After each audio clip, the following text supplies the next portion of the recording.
பிரியமானவர்களே, எப்படி இருக்கிறீங்க? நல்லா இருக்கிறீங்களா? சந்தோஷமா இருக்கிறீங்களா? பயம் இல்லாம இருக்கிறீங்களா? இன்னைக்கு நிறைய பேரை பாதிக்கிற விஷயம் பயம். இது என்ன ஆகுமோ, அது என்ன ஆகுமோ, இந்த பிரச்சனை, பொல்லாத மனிதர்கள், வேலை செய்யற இடத்துல, வசிக்கிற இடத்துல, பிசினஸ் பண்ற இடத்துல, ஊழியத்துல மிரட்டல்கள், பயமுறுத்தல்கள், என்ன பண்றேன்னு தெரியல.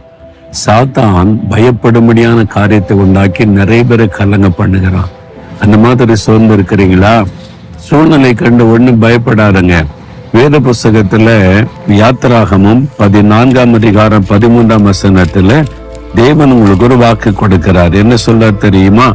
பயப்படாதங்க, இன்றைக்கு நீங்கள் காண்கிற எகிப்தியரை இனி என்றைக்கும் காண மாட்டீங்க. இந்த எகிப்தியர் இந்த தேசத்துலதான் இஸ்ரவேல் மக்கள்